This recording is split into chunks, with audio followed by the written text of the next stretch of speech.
Kodėl ir kaip regėjimas gali gerėti? Užduosiu kitą klausimą. Kodėl regėjimas blogėja? Nes tai tarsi savaime suprantamas dalykas, kad regėjimas, kai blogėja, tai yra normalu. Jeigu gerėja, tai čia kažkas unikumas, stebukla ir visa kita. Regėjimas blogėja dėl to, jog tam yra priežastis. Jeigu žinome priežastis ir tas priežastis galime įtakoti, mes galime sustabdyti regėjimo blogėjimą. Ir kai nebelieka priežasčių, kurios jį blogina, regėjimas pradeda gerėti. Tai dabar kokios tas priežastis? Aš suvedu vieną žodį – įtampa. Įtampa yra pagrindinė priežastis, kodėl atsiranda bet kokie regėjimo sutrikimai. Ir ką daryti? Suprasti priežastis, jas sumažinti arba visiškai eliminuoti. Dabar pateiksiu keletą šaltinių įtampos, kurie tiesiogiai įtakoja regėjimą. Ir tiesiogiai gali pagerinti regėjimą šituos dalykus pašalinus.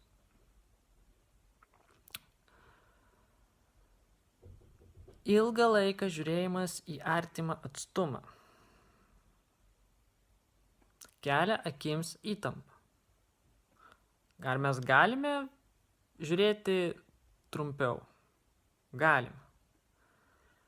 Ilgą laiką koncentravimas į labai mažą sritį, mažą tašką perkrauna mūsų centrinį regėjimą. Ar mes galime tai įtakoti? Galime. Taip, kaip daugiau kreipdami dėmesio į išorinę mūsų aplinką, viršuje, apačioj, šonuose, visą mūsų periferinį regėjimą. Jį aktyvuojant, stimuliuojant, nuimam įtampą nuo centrinės regos, akis atsipalaiduoja. Nuo artimo atstumo, ką daryti? Pakeisti dėmesį į tolumą, į horizontą. Ir labai svarbus momentas. Akis yra įtampoje tada, kai jo žiūri į atstumą mažesnį nei 20 metrų. Tai mums užtenka būti uždaroj patalpoje, visą laiko tarpą akis bus pastoviai įtampoje. Tam, kad akis išliktų atsipalaidavusios, jos turi įsibėgėti, aš taip vadinu, toliau nei 20 metrų, nei 40 metrų. Į tolumą, į horizontą ir toliau. Tada akis atsipalaiduoja. Natūraliai akis atsipalaidavusios yra tada, kai jos žiūri į tolumą, į horizontą. Dėl to labai svarbu dažnai pažiūrėti per langą. Būnant atviroj aplinkoje, nukreipti dėmesį į tolumą, į horizontą, ne žiūrėti į porą metrų ant kelio į šaligatvį ar kažkur kitur, ar į telefoną, į tolį, į horizontą. Tada akis atsipalaiduoja. Būnant uždarose patalpose, darbo vieta priešais langą, kad dažnai galėtumėt pažiūrėti tolį. Nėra galimybių, nėra lango už sienos iškart pastatas už poros metrų. Užsimerkiam ir įsivaizduojam, kad žiūrime į tolį, į horizontą, prisimenam, įsivaizduojam vaizdinį, susikuriam arba tiesiog juodam fonės įsivaizduojam, kad tolumoje yra mano dėmesys. Akis lygiai taip pat atsipalaiduoja. Dėmesio taškas tolumoje atpalaiduoja mūsų akis, mūsų žvilgsnį. Prisimerkinėjimas. Čia, kur prasideda didelis progresas, kitaip sakant, regresas į blogėjimo pusę. Labai greitai pradeda blogėti regėjimas, jeigu atsiranda ir išlieka įprotis prisimerkti, įmatyti, įžiūrėti. Ir iš pradžių galbūt dar be akinių, be akių lęšių, prisimerkinėjimą tau geriau. Tik prisimerkiau, dar daugiau įtampos akyse, dar drastiškiau regėjimas prastėja, geriau uždedam akinius, įprotis prisimerkti niekur nedingo, su akiniais vis tiek prisimerkinėjom, su lęšiais toliau prisimerkinėjimą, regėjimas toliau blogėja, dioptrijas reikia stiprinti, prisimerkinėjimas niekur nedingsta ir taip labai greitai progresuoja. Ką daryti? Nebeprisimerkinėti. Ar mes galime nebeprisimerkinėti? Taip, mums reikia sugrįžti prie savo veido, pamasažuoti ir dažnai prisiminti, pamasažuoti savo veidą, kad atsipalduotų visi tie raumenukai aplink akis, kad sugrįžtų lengvas mirksėjimas, nes jeigu mes prisimerkę, mes arba visai nemirksim, arba mirksim labai sunkiai, pusė veido juda, tai vėlgi kelia įtampą, reikia palaikyti atpalduotą veidą. Ar mes galim palaikyti atpalduotą veidą? Galim, tiesiog taip reikia dažnai pasitikrinti, prie to sugrįžti, pasimasažuoti, kad išliktų mūsų akis kiek galima pilnai atmerktos, atidengtos ir kad mirksėjimas išliktų lengvas. Labai didelė priežastis regėjimui blogėti yra psichologinė įtampa, emocinė įtampa prote. Stresas, nerimas, skubėjimas, baimės, pergalvojimai, overthinkinimas, jeigu taip lietuviškai pasakius, yra priežastis lygiai taip pat. Net gali būti viena pirmųjų priežasčių, dėl ko pradėjo trikti regėjimas arba sutrinka ir progresuoja labai blogai. Jeigu yra didelė įtampa. Kuo didesnė įtampa kūne, tuo didesnė įtampa prote ir atvirkščiai. Kuo didesnė įtampa prote, tuo didesnė įtampa kūne. Tai yra viens prie vieno. Tiesiog mes nesam atskirai nuo protas nuo kūno, kūnas nuo proto. Bent kažkur yra įtampa. Taip pat ta įtampa atsiliepia ir kitoje dalyje. Tai įtampa prote iškart per visą kūną įtampa akise, akis sustingsta, akis nemato. Kuo didesnė įtampa akise, tuo daugiau nemato. Ta įtampa atsiranda ne šiaip, ateina iš proto. Ar galime įtakoti savo proto įtampą, emocinę įtampą? Galim, galbūt nebūtinai mokam, bet galim su tam tikrom metodikom, technikom, praktikom, su kažkieno kito pagalba mes galim tai įtakoti. Nuėmus čia įtampą, nuimsim įtampą iš akių, akis pradės tvarkytis ir funkcionuoti taip, kaip buvo prieš tai, prieš įtampą. Ir nesvarbu prieš kiek tai mėnesių, ar tai buvo metų, buvo būsena, kai regėjimas buvo daug geresnis arba visiškai geras. Vadinasi, ten tiesiog nebuvo įtampos tam tikros iš įvairių šitų šaltinių, kurias dabar vardinu.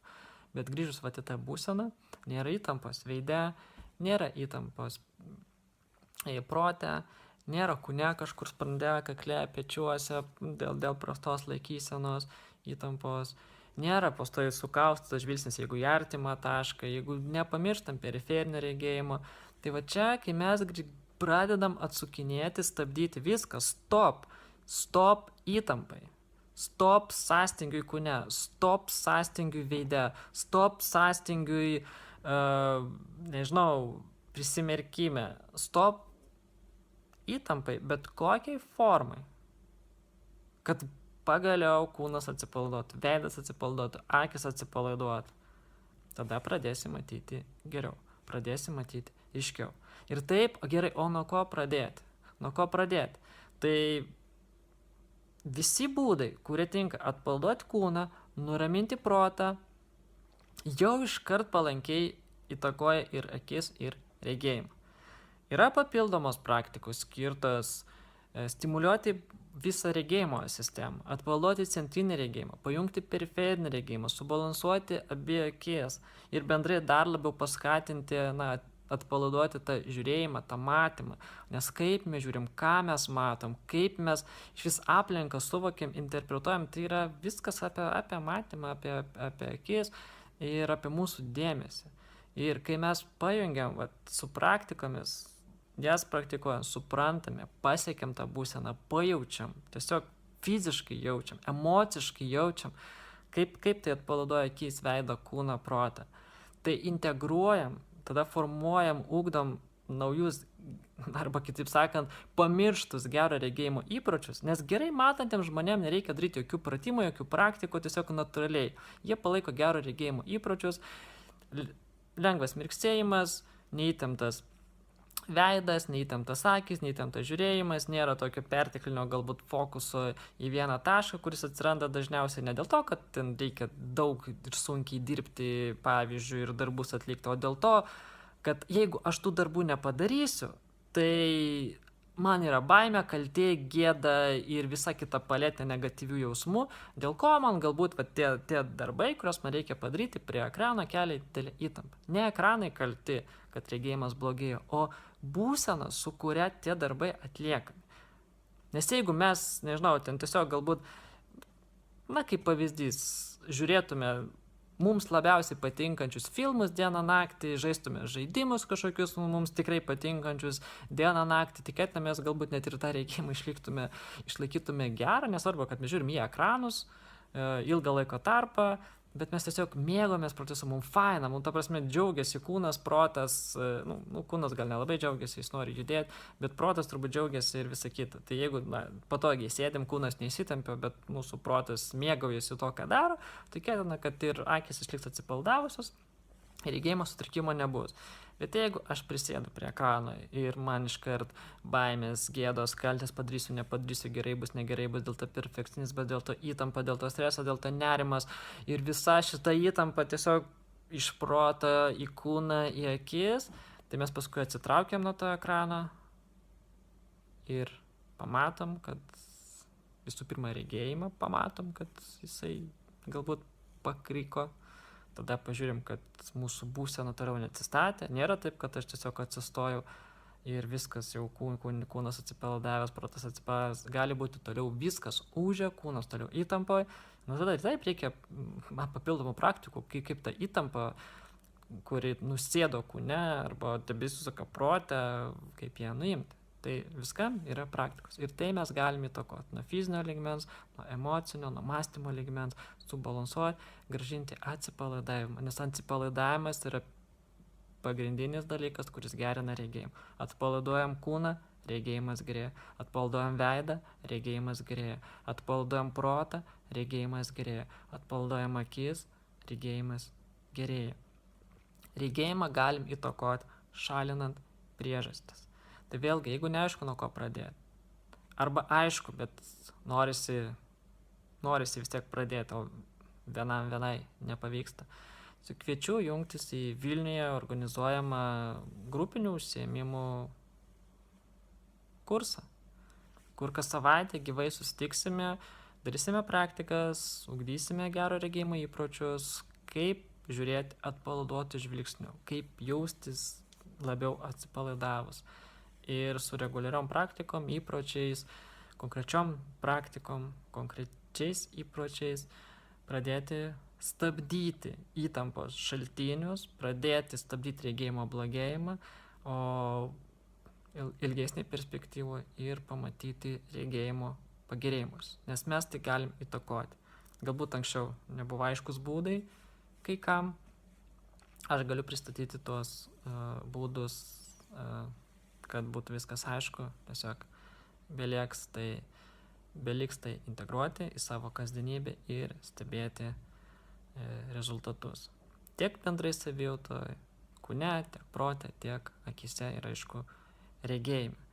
Tai nuo sausio 20 dienos, kiekvieną antradienį, 5:30, 1,5 valandos užsiėmimai, 8 kartai susitinkam grupėje, praktikuojamės, jaučiam, patiriam, matom ir pastebim, kad keičiasi